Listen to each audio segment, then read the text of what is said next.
good deeds, it's not so long for them. So this guy, inshallah, he made it past that. It wasn't so long for him this day. Then there's being asked in front of Allah Azza wa Jalla. And that's a very, very difficult moment. And the hadith describes that someone would be called by his name and the name of his parents. So the angels, there will be billions of people. How will the angels know that Allah called you, or you're the one called by name? Even though everyone's already there and standing and scared, scholars say this person will be so terrified when they're called that the angel will know for sure it's him. He's so terrified. And they bring you in front of Allah. They'll ask you about every detail. The guy made it past the stage. You see what's going on here? Then there's the sirat, the bridge. This bridge is suspended over the hellfire. And right now, if I got you a thick rope like this, and I tied it there to here, and it's just only this high off the ground, I told you to walk over it, it'll be such a difficult thing for you. This thick rope, yeah? We can give you a pole and it'll still be difficult. This sirat, this bridge, the Prophet described, it's sharper than a sword. It's very sharp. And it's thinner than a human hair. Thinner than a hair, you have to cross it. Sharper than a sword. And it's as if Allah gave it a mind of its own. And it's craftier than a fox. And it's suspended, not a few feet off the ground, over the hellfire. And if you fall off of it, it's 500 years of falling. Imagine falling for 500 years. It's a 500-year drop over the hellfire. People have to cross this sirat. This guy made it. He crossed the sirat, because when he crossed the sirat, the other side, the gates of Jannah. He made it past all these stages. He did all these great good deeds, all these acts of worship. And now he's in front of the gates of Jannah. You just have to open the door. And his bad manners threw him back into the hellfire.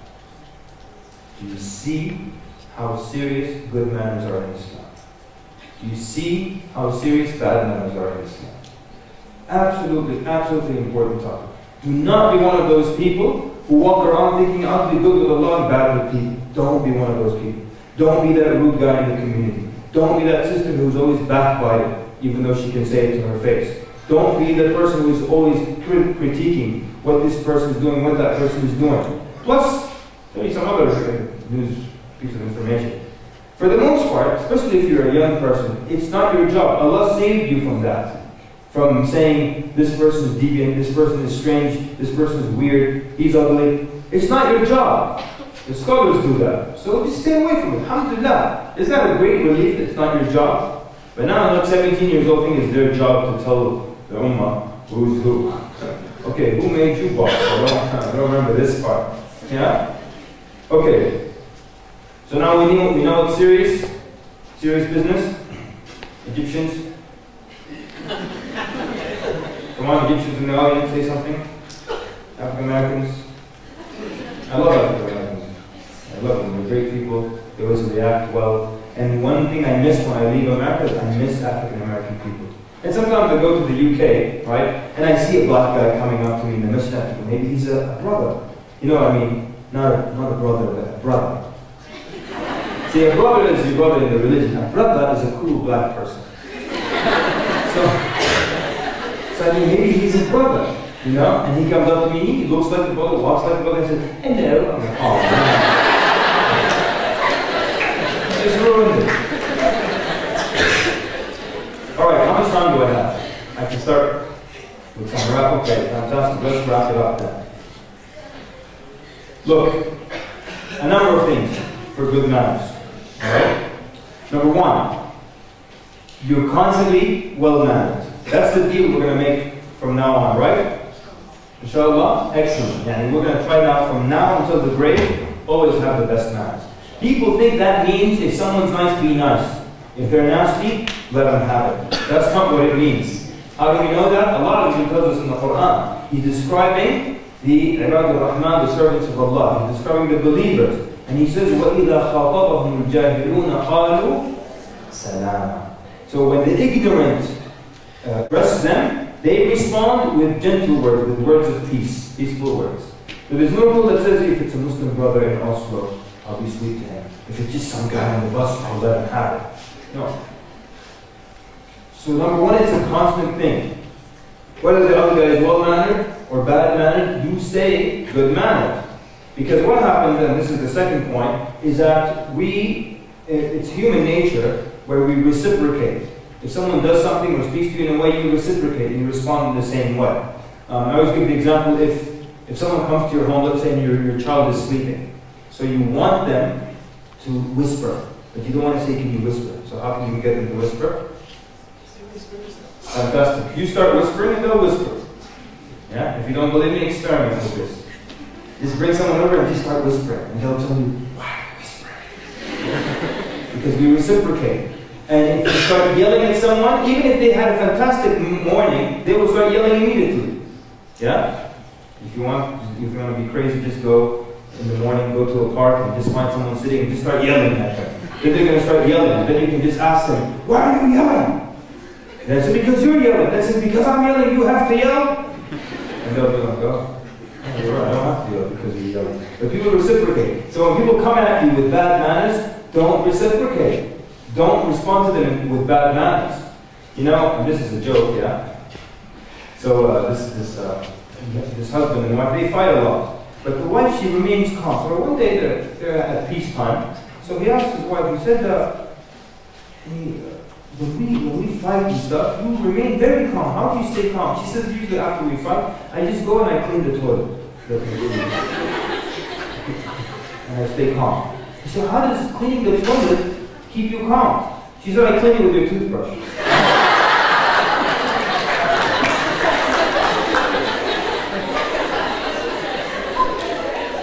So, they tell you this guy, he's married, and they don't have any children. It's just him and his wife living at home. One day he comes home with a cat. So he comes home with a cat, and he says, you see the small gorilla? His wife says, that's not a gorilla, it's a cat. He said, I wasn't talking to you.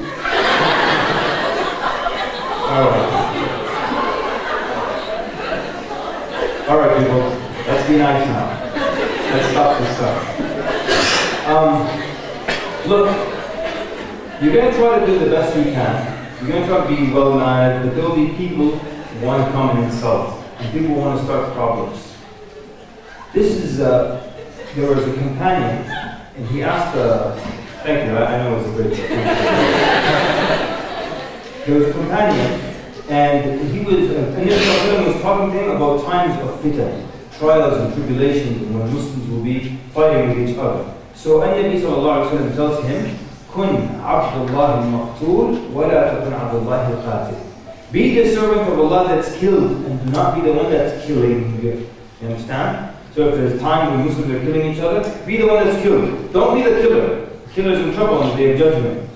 So now, similarly, we want to advise, be the one that's insulted. Don't be the one that's insulting. It doesn't matter where. Okay? You know what e-thugs are? These are thugs, electronic thugs. On YouTube and on other places, talking, coughing, and insulting and yelling. Be the one insulted. Don't ever be the one insulting. Okay? You listen to me carefully. If you think you're insulting people online, you're doing this for the sake of Allah, think again. Don't insult anybody. And if someone makes a mistake, it's not your job anyways, remember? So don't be the one insulting. You'd rather be the one insulted. I'll give you a very nice story that happened to a great scholar, Muslim scholar. His name was Sufyan al-Thawri, rahimahullah. So one day, they told him that some people were insulting him. Some people were sitting around, and they were insulting Sufyan al-Thawri, saying some bad things about him. Now what happens, we know from the hadith now what happens, right? So they basically are giving him, they're assigning him, they're giving him some credit, they're assigning him some of their good deeds. Remember from the hadith? You insult people, you take from their good deeds, and they take from your good deeds. So when these people were sitting and insulting him, what were they doing? They were giving over some of their good deeds to this person. That's why I'll give you a nice piece of advice. And sisters, listen up. If you dislike someone, don't talk bad about them. Because then you're giving them the most beloved thing to you. You understand? You're giving them your good deeds. That's the most beloved thing you'll ever have. And you know, now it's your iPad, and when they're good, you do like good deeds. Okay? Try to protect this little bunch. Yeah? So, if you don't like someone, especially then, don't say anything bad about them, because then you're giving them something you would never give them. You wouldn't give them your iPad in this dunya, right? So why would you give me your good deeds in the next life?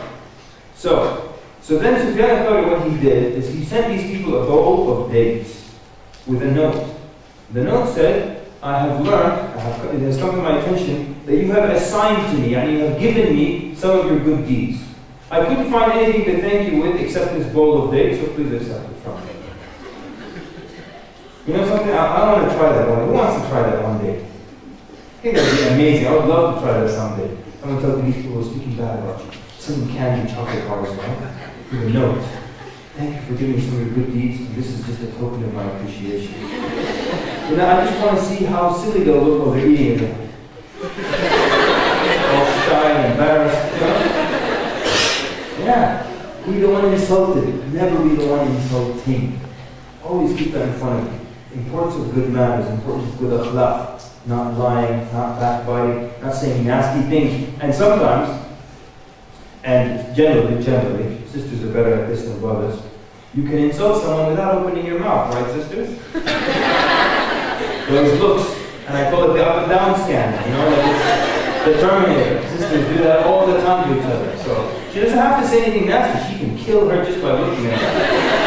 So she'll come and put her, she'll do this, she'll go up and down thing. Right?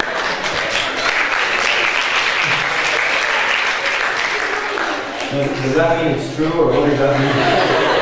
Yes, we do that. Alright. Okay, guys. We're going to stop here, inshallah. But always remember the importance of good akhlaq. It's part of who you are all the time. Not when you're in a good mood, not when you wake up happy. I'll tell you something strange people say. People say this, and when they say it, like, this is weird. They'll say things like, oh, I'm very calm unless someone provokes me. And unless someone does something to me, I'm very calm. Habib, I think that's the majority of the world. Okay? I mean, nobody wakes up in the morning, wants to bring things. Everyone is calm unless provoked. It doesn't mean you're a calm person now. The calm person is calm even after they're provoked. True or false? That's a calm person. I mean, yeah, when I'm walking down the street and the birds are singing and the sun is out, everyone's having a good time. And everyone's a good Muslim when the weather is great. But then when things go bad, that's when we discover. Right? That's when we discover. So inshallah, always remember the importance of good manners. Remember this guy with a pile, a mountain of good deeds. He got it by thinking, hey, I just need to do my worship. I'm good with Allah. I don't need to be good with people. That's why one of the scholars, and I promise this will be the last thing, he said that to meet Allah with 70 offenses against Allah, okay, is better than to meet Him with one offense against someone else. You understand? Because Allah is forgiving. And Allah forgives, and then you go to Jannah. But if someone stands between you and Jannah, and that can happen, then someone will come, and there's so many ahadith that show you mercy, the mercy of Allah, some wonderful ahadith. But someone will come and say, Allah, this person did this wrong thing to me. So, and I don't accept. I want, qisas, or I want, justice right now. So then, you'll take from the person's good deeds, and if they have none, they will take from your bad deeds. So now you have less bad deeds. Good for you, right? But sometimes, and this is sometimes, so don't be bad to people and hope you fit under this category. Sometimes Allah, out of His mercy, Allah will ask the servant to say, and Allah will basically ask the servant to forgive the other person. Why don't you forgive him? You will get this, I'll give you that. So beautiful, isn't it? That Allah is interceding on your behalf, telling the person to let you go, to forgive you. But you see the seriousness. Allah could have said, no, I leave him. But Allah is asking that person to forgive you. So that's how it works. Because Allah could have said, look, that he will go to Jannah, even though you're not happy. No. Allah is getting you to forgive the other person. You understand what I'm saying? It's very, very serious. Do not offend people. Be the one offended. And I said it was the last thing that I was saying. I lied. The last thing is the hadith of the Prophet ﷺ who said, the one who mixes and mingles with people, he interacts with people, and he's patient for the harm they inflict. Which means, naturally, when you interact with people in the community, and even in the masjid, some people might inflict some harm, say some bad things to you, not give you the benefit of the doubt, backbite, do something nasty to you. But the Prophet said the one who mingles and mixes with people, and he's patient upon the harm they inflict, is better than the one who is mingled with them and he's not patient upon the harm that they inflict. Alright? So Jazakumullah khair for being an excellent and attentive audience.